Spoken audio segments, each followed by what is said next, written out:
The night was quiet, but inside Daniel's small apartment, life felt unbearably heavy. His little daughter Emma lay asleep on the couch, her cheeks pale, her breath shallow. He clutched his old phone in trembling hands, desperate to find help, desperate for someone to understand his breaking heart. And in that fragile moment, a single text, sent to the wrong number, would change everything. It landed not in the hands of his best friend, but in the inbox of one of the most powerful CEOs in the city. Hours later, her phone rang again, but this time it wasn't a message. It was the hospital calling about a baby. Before we dive into this emotional journey, make sure you like, comment, and subscribe to Kindness Universe, so you never miss stories that remind us of the power of love, hope, and second chances. The struggle of a single dad. Daniel was a man in his early 30s, his hands rough with calluses from long hours at construction sites. Once, he had big dreams of starting his own small repair business, but life had carved a different path. His wife Anna passed away during childbirth, leaving him to raise Emma alone. Ever since, his world had revolved around two things: providing for his little girl and keeping her safe. But lately, fate seemed determined to test him. Emma had been sick, coughing late at night, her fever spiking, her frail body weakening. The local clinic gave him prescriptions, but Daniel knew she needed more than just medicine. She needed better care, something he couldn't afford. He didn't talk much to people. The neighbors only saw a hard-working father who carried his daughter on his shoulders, making her laugh even when he was exhausted. What they didn't see was the crushing loneliness. The nights he cried quietly, begging the universe for just one break. That night, as Emma stirred in her sleep, Daniel pulled out his phone to text his old friend Mike. He wanted to borrow money, to ask if there was any way he could get help for Emma's tests. His fingers typed through tears, but in his haze of exhaustion, one digit slipped wrong. The message was sent, not to Mike, but to a number belonging to someone entirely unexpected. The CEO's lonely world miles away, in the glittering penthouse of a towering skyscraper. Sofia Rivera sat by the floor-to-ceiling window. She was in her 40s, polished and elegant, the CEO of a multinational company. To the outside world, she was untouchable. A woman who had built an empire from scratch, who commanded boardrooms and headlines. But behind her poised smile, Sofia carried her own scars. She had poured herself into her work, sacrificing relationships, family, and even her own chance of motherhood. At night, when the city lights glittered, she often wondered if her success was worth the emptiness she felt when she came home. Her phone buzzed that evening. Normally, she would ignore late-night messages, but something about the tone of this text caught her eye. It read, "Mikey, I don't know what else to do. Emma's not getting better. I can't lose her. She's all I've got. If you can help me, even just a little, I'll pay you back somehow. Please don't let me fail her too." Sofia froze, her chest tightening as she read the words again.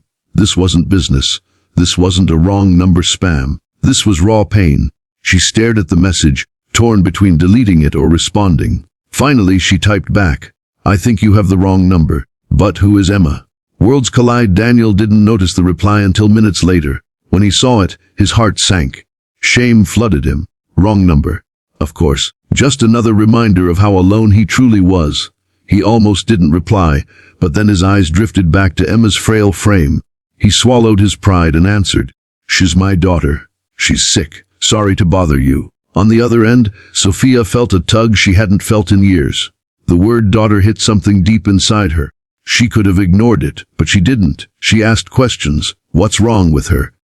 How old is she? Have you taken her to a hospital? What began as a mistake soon turned into an unlikely exchange between two strangers, a struggling single father and a powerful CEO who had everything, except a family. The call that changed everything. By dawn, Emma's fever spiked dangerously.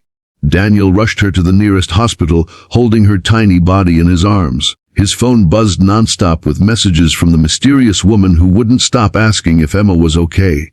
As doctors took Emma in for emergency care, Daniel sat outside, shaking with fear. He had no money for advanced treatment. He buried his face in his hands, whispering, "Please God, don't take her from me." That's when Sofia's phone rang.